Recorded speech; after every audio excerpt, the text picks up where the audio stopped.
Hi dear students, redemption of preference shares നമ്മൾ 3 രീതിയിൽ നമുക്ക് റിഡംഷൻ ചെയ്യാമെന്നുള്ളതിനെ കുറിച്ച് നമ്മൾ പഠിച്ചിരുന്നു. അതിൽ ഫ്രഷ് ഇഷ്യൂ ഷെയർസ് പുതിയതായി ഇഷ്യൂ ചെയ്തിട്ട് ഷെയർ ഹോൾഡേഴ്സിന് റിഡംഷൻ ചെയ്യാമെന്നുള്ളത് പഠിച്ചു. ഇനി അടുത്ത് നമ്മൾ അതിൽ രണ്ടാമത്തെ മെത്തേഡ് അല്ലെങ്കിൽ സോഴ്സാണ് പറയുന്നത് റിഡംഷൻ ഔട്ട് ഓഫ് പ്രോഫിറ്റ്.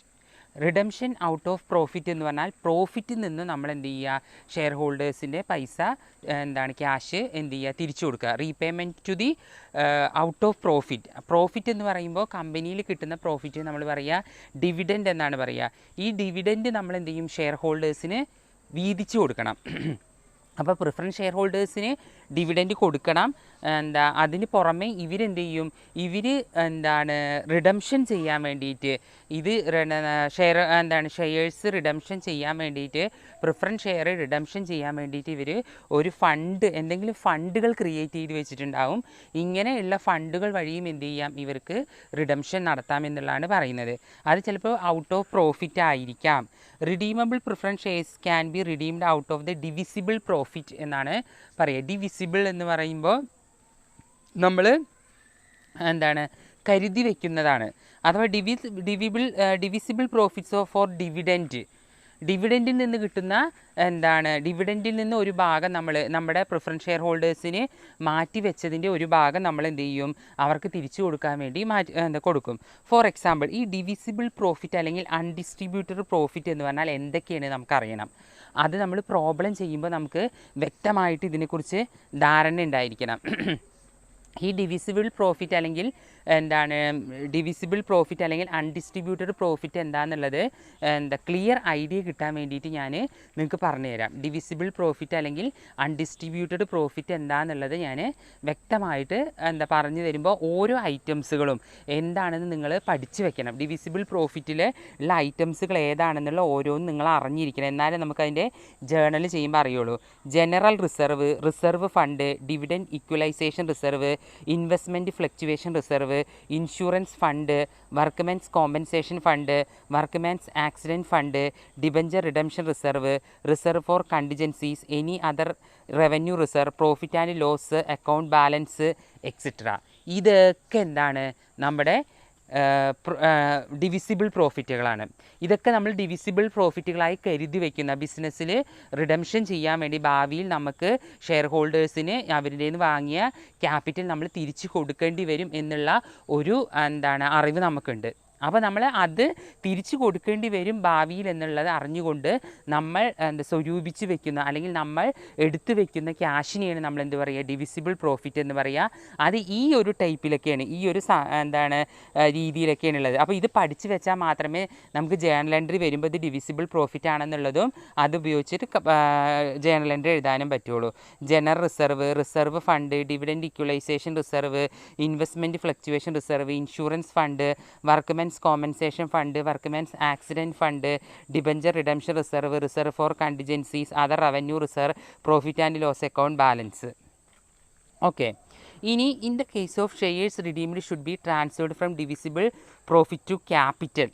അപ്പോൾ നമ്മൾ ഇവിടെ റിഡംഷൻ റിസർവ് അക്കൗണ്ട് എന്ന് പറയുന്നൊരു ക്യാപിറ്റൽ റിഡംഷൻ റിസർവ്, അത് ഞാൻ നിങ്ങൾക്ക് സ്റ്റാർട്ടിങ്ങിൽ പറഞ്ഞതാണ്. എന്താണ് ക്യാപിറ്റൽ റിഡംഷൻ റിസർവ് എന്നുള്ളത്? ക്യാപിറ്റൽ റിഡംഷൻ റിസർവ് എന്നുള്ള സംഭവം നമ്മൾ ക്രിയേറ്റ് ക്യാപിറ്റൽ എന്ന് പറഞ്ഞാൽ നമ്മുടെ മൂലധനം. ക്യാപിറ്റൽ എന്ത് ചെയ്യണം, നമ്മുടെ ഫസ്റ്റ് ഓണർ ഷെയർ ഹോൾഡേഴ്സ് എന്ന് പറയുന്ന ക്യാപിറ്റൽ റിഡംഷൻ ചെയ്യാൻ, തിരിച്ചടയ്ക്കാൻ വേണ്ടിയിട്ട് ഉണ്ടാക്കുന്ന റിസർവ്, അതിനെയാണ് ക്യാപിറ്റൽ റിഡംഷൻ റിസർവ് എന്ന് പറയുന്നത്, അഥവാ CRR എന്ന്. അത് എന്തിനൊക്കെയാണെന്ന് വെച്ചാൽ അത് ഉണ്ടാക്കുന്നതിൻ്റെ രണ്ട് റീസൺസാണ് അതിനുള്ളത്.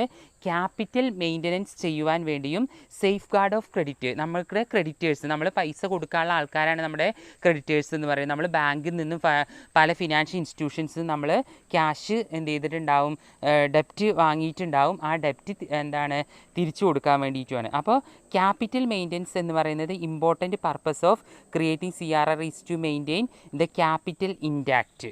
അപ്പോൾ ക്യാപിറ്റൽ അഥവാ നമ്മുടെ ഒരു important purpose of creating CRR എന്ന് പറഞ്ഞാൽ ക്യാപിറ്റൽ മെയിൻറ്റെയിൻ ചെയ്ത് വെക്കുക ഇതിന് വേണ്ടിയിട്ടാണ്. അഥവാ ക്യാപിറ്റൽ സ്ട്രക്ചർ, കമ്പനിയുടെ ക്യാപിറ്റൽ സ്ട്രക്ചർ, അതേപോലെ തന്നെ നമ്മുടെ ബിസിനസ് ആക്ടിവിറ്റികൾ നടത്താൻ വേണ്ടിയിട്ടും അതേപോലെ തന്നെ ഷെയർ ഹോൾഡേഴ്സിന് ക്യാപിറ്റൽ കൊടുക്കുവാൻ വേണ്ടിയിട്ടും ഒക്കെയാണ് നമ്മൾ എന്ത് ചെയ്യുന്നത്, ഇത് ചെയ്യുന്നത്. അപ്പോൾ ക്യാപിറ്റൽ മെയിൻ്റനൻസ് എന്ന് പറയുമ്പോൾ ക്യാപിറ്റൽ മെയിൻറ്റെയിൻ ചെയ്ത് കൊണ്ടുപോവുക, ഒരു ബിസിനസ്സിൻ്റെ ഒരു കമ്പനിയുടെ ക്യാപിറ്റൽ മെയിൻറ്റെയിൻ ചെയ്ത് പോകുക എന്നുള്ളതിനാണ് നമ്മൾ എന്ത് ചെയ്യുന്നത്, ക്യാപിറ്റൽ റിഡംഷൻ റിസർവ് ഉണ്ടാക്കുന്നത്. പിന്നെ അതേപോലെ തന്നെ നമ്മുടെ സേഫ് ഗാർഡ്, ക്രെഡിറ്റേഴ്സിനെ സേഫ് ഗാർഡ് ചെയ്യുകയാണെന്ന് പറഞ്ഞാൽ പ്രൊട്ടക്റ്റ് ദ ക്രെഡിറ്റേഴ്സ്. നമുക്ക് ക്രെഡിറ്റേഴ്സിന് പൈസ കൊടുക്കേണ്ടി വരും. അപ്പോൾ നമ്മുടെ ക്രെഡിറ്റേഴ്സിന് നമ്മൾ ക്യാഷ് അടയ്ക്കേണ്ടി വരും. അതപ്പോൾ കറക്റ്റ് സമയത്ത് കറക്റ്റ് ടൈമിൽ കറക്റ്റ് ഇതായിട്ട് കൊടുക്കാൻ പറ്റിയാൽ അത്രയും നല്ലതല്ലേ. അപ്പോൾ അതിനും കൂടി വേണ്ടിയിട്ടാണ് നമുക്ക് നമ്മളത് ചെയ്യുന്നത് എന്നുള്ളതാണ് പറയുന്നത്. ഇനി നമ്മൾ ഇതിൻ്റെ അക്കൗണ്ടിങ് ട്രീറ്റ്മെൻറ്റ്സ് ആണ് പഠിക്കുന്നത്. അപ്പോൾ നമുക്ക് സാധാരണ പോലെ തന്നെ നമ്മൾ പാറ് പ്രീമിയം ആ രീതിയിലൊക്കെ നമുക്ക് ഈ പ്രോബ്ലംസ് പറയാം. പക്ഷേ ഈ പ്രോബ്ലം ജനറലി ഒരു ഫോർമാറ്റിലാണ് നമ്മൾ പറയാൻ പോകുന്നത്. അപ്പോൾ when shares are redeemed at par, shares redeem ചെയ്യുന്നത് പാറിലാണെങ്കിൽ on transfer to capital redemption reserve. അപ്പോൾ നമ്മൾ ക്യാപിറ്റൽ റിഡംഷൻ റിസർവിലാണ്, ക്യാപിറ്റൽ റിഡംഷൻ റിസർവ് എന്നാണല്ലോ നമ്മൾ ഇതെടുത്ത് കൊടുക്കുക. അപ്പോൾ അങ്ങനെയാണ് സംഭവമെങ്കിൽ, ആ രീതിയിലാണ് നമ്മളിത് ചെയ്യുന്നതെങ്കിൽ profit and loss account debtor, profit and loss account അല്ലെങ്കിൽ general reserve account debtor to capital redemption reserve account എന്നാണ് എഴുതുക. ഇത് വെറുതെ രണ്ടെണ്ണം ഫോർ എക്സാമ്പിളായിട്ട് രണ്ടെണ്ണേ കൊടുത്തിട്ടുള്ളൂ. ഞാൻ നേരത്തെ പറഞ്ഞ ഐറ്റംസുകൾ, വായിച്ച ഐറ്റംസുകളില്ലേ, ഇതിലേത് വേണമെങ്കിലും വരാട്ടോ. ഇതൊക്കെ ഇതിന് നമ്മുടെ ഡിവിസിബിൾ പ്രോഫിറ്റ്. അപ്പോൾ ഡിവിസിബിൾ പ്രോഫിറ്റ് എന്ന് പറയുമ്പോൾ ആ ഡിവിസിബിൾ പ്രോഫിറ്റ് ഏതാണോ അതിന് ഡെബിറ്റ് ചെയ്യുക. ക്വസ്റ്റ്യനിൽ തന്നിട്ടുള്ള ഡിവിസിബിൾ പ്രോഫിറ്റ് ഏതാണെന്ന് വെച്ചാൽ അതിന് ഡെബിറ്റ് ചെയ്യുക, ക്യാപിറ്റൽ റിഡംഷൻ റിസർവിന് ക്രെഡിറ്റ് ചെയ്യുക.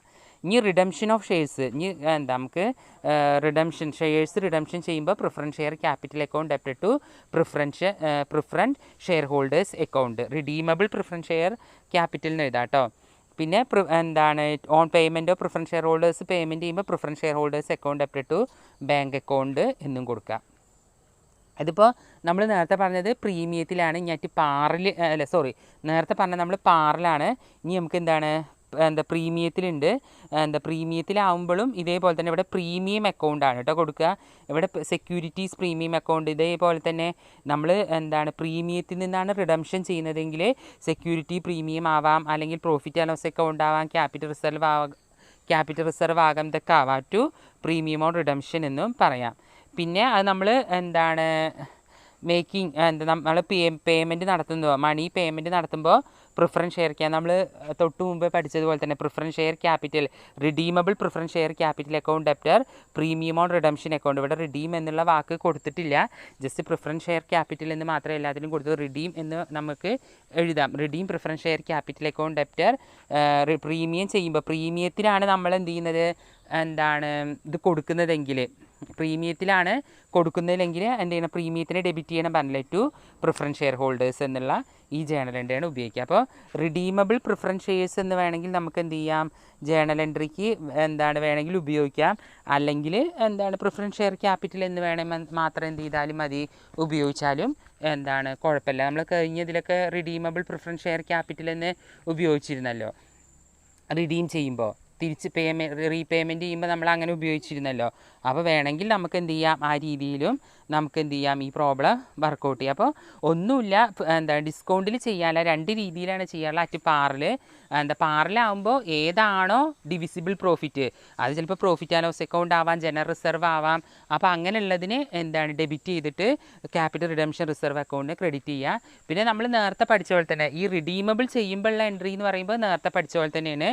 Redeemable preference share capital account debtor to preference share ഹോൾഡേഴ്സും അതിൽ ബാങ്കിലേക്ക് ട്രാൻസ്ഫർ ചെയ്യുമ്പോൾ അതേപോലെ തന്നെ preference share holders account debtor to bank അക്കൗണ്ടിൽ വരും. പിന്നെ അത് പ്രീമിയത്തിലാവുമ്പോൾ സെക്യൂരിറ്റീസ് പ്രീമിയം എന്നുള്ള ഒരു എൻട്രിയും കൂടി ഡെബിറ്റിൽ വരും, അത്രയേ ഉള്ളൂ. എന്നിട്ട് പ്രീമിയം ഓൺ റിഡംഷൻ എന്ന് ക്രെഡിറ്റ് ചെയ്യുക. പിന്നെ നമ്മൾ ഡെബിറ്റ് ചെയ്യുമ്പോൾ റിഡംഷന് ഡെബിറ്റ് ചെയ്യുന്ന സമയത്ത് പ്രീമിയം ഓൺ റിഡംഷൻ എന്നുള്ള ഈ ഒരു സംഭവം കൂടി എക്സ്ട്രേറ്റ് അതിൽ വരും. ഇനി നമ്മളിതിൻ്റെ ഒരു പ്രോബ്ലം ജസ്റ്റ് വർക്കൗട്ട് ചെയ്ത് നോക്കാം നമുക്ക്. അപ്പോൾ നമുക്ക് പെട്ടെന്ന് പിടി കിട്ടും നിങ്ങൾക്ക് എങ്ങനെയാണ് ഇത് ചെയ്യേണ്ടത് എന്നുള്ളത്. അപ്പോൾ ജസ്റ്റ് ഞാൻ പറഞ്ഞുതരാം. Redemption at par, partially out proceed of fresh issue shares and partially out of divisible profit എന്നുള്ളതാണ് പറയുന്നത്. അങ്ങനെയുള്ളൊരു പ്രോബ്ലമാണ്, എന്താണ് പ്രശ്നമൊന്നുമില്ല. അപ്പോൾ ഇത് അറ്റ് പാറിലുള്ളതാണ് കേട്ടോ, അറ്റ് പാറിലുള്ളതാണ്. അപ്പോൾ ക്വസ്റ്റ്യൻ വായിക്കാം നമുക്ക്.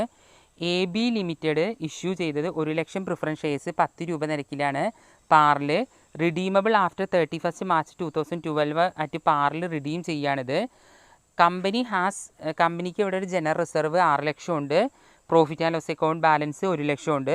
1 April 2012 ദ കമ്പനി ഇഷ്യൂ ചെയ്തു 3 lakh equity shares 10 each at പാറിൽ. 3 ലക്ഷം ഷെയർസ് 30,000 ഇക്വിറ്റി ഷെയർസ് 10 രൂപ നിരക്കിൽ പാറിൽ ഇഷ്യൂ ചെയ്തു. അപ്പോൾ ഇതിന് ജേണൽ എൻട്രീസുകൾ എങ്ങനെയാണ് എഴുതേണ്ടത് എന്നുള്ളത് ഞാൻ പറഞ്ഞുതരാം.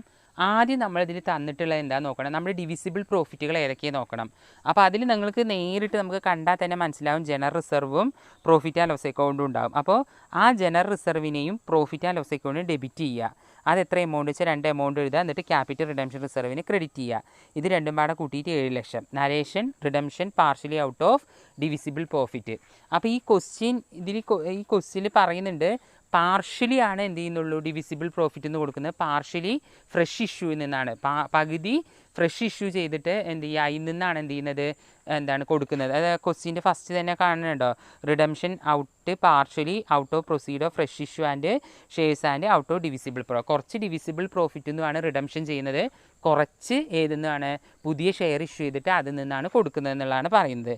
അപ്പോൾ ഇനി എന്ത് ചെയ്യണമെന്ന് വെച്ചാൽ എന്താണ് ഇവിടെ നമ്മൾ റിഡംഷൻ ചെയ്യുന്ന ഇതിൻ്റെ എൻട്രി എഴുതണം. റിഡംഷൻ ചെയ്യുന്നതിൽ എന്താണ് പാറിലുള്ള ജേണൽ എൻട്രി എഴുതണം. അതെങ്ങനെയെന്ന് വെച്ചാൽ 30,000 ഇക്വിറ്റി ഷെയർസ് 10 രൂപ നിരക്കിലാണ് എന്ത് ചെയ്യുന്നത് ഇവിടെ പുതുതായിട്ട് ഇഷ്യൂ ചെയ്യുന്നത്. അഥവാ പകുതി ഫ്രഷ് ഇഷ്യൂ ചെയ്യുകയാണെന്നാണല്ലോ പറഞ്ഞത്. പകുതി ഫ്രഷ് ഇഷ്യൂ ചെയ്തിട്ട് അതിൽ നിന്ന് റിഡംഷൻ റീപേയ്മെൻറ്റ് ചെയ്യും. പകുതി എന്ത് ചെയ്യും, ഈ രീതിയിലും എന്ത് ചെയ്യും, റിഡംഷൻ ചെയ്യും. അപ്പോൾ ഇങ്ങനെ bank account debit to equity share capital എന്നുള്ളതും എഴുതുക. അതാണ് ഇത് ഈ 30,000 × 10 എന്ന് പറയുന്നത്. പിന്നെ അടുത്തത് എന്താണെന്ന് വെച്ചാൽ ഇത് നമ്മൾ റിഡംഷൻ ചെയ്യുമ്പോൾ എൻട്രി. അപ്പോൾ redeemable preference share capital account debit to preference share holders account എന്ന് വേണമെങ്കിൽ നമുക്ക് അത് എഴുതാം, എമൗണ്ട് ഡ്യൂ ടു റിഡംഷൻ. പിന്നെ അത് ബാങ്കിലേക്ക് മാറ്റുമ്പോൾ, ഇതൊക്കെ മുൻപേ പറഞ്ഞ എൻട്രി ആയതുകൊണ്ടാണ് ഞാൻ കുറച്ച് സ്പീഡ് പറയണത്. Preference share holders account debit to bank account എന്നുള്ള ജേണൽ എൻട്രി കൊടുക്കുക. ഇത്രയും ജേണൽ എൻട്രിയും എഴുതി കഴിഞ്ഞാൽ നമ്മുടെ എമൗണ്ടുകളും കറക്റ്റ് കൊടുക്കുക. ഇവിടെ റിഡംഷൻ ചെയ്യേണ്ടത് 10 ലക്ഷമാണ് കേട്ടോ, അത് ആലോചിക്കണേ. 10 ലക്ഷം രൂപയാണ് നമ്മൾ എന്ത് ചെയ്യുന്നത്, റിഡംഷൻ ചെയ്യുന്നത്. കാരണം റിഡംഷൻ എന്ന് പറയുന്നത് എത്രയാണ്, 1 ലക്ഷം അല്ലേ. 1 ലക്ഷം ഇൻറ്റു എന്ത് ചെയ്യുക, 10 രൂപ കൊണ്ട് മൾട്ടിപ്ലൈ ചെയ്ത് നമുക്ക് എന്ത് ചെയ്യും, അതും കിട്ടും 10 ലക്ഷം രൂപ. ഈ രീതിയിലാണ് ഈ പ്രോബ്ലം ചെയ്യേണ്ടത്. ഈ പ്രോബ്ലം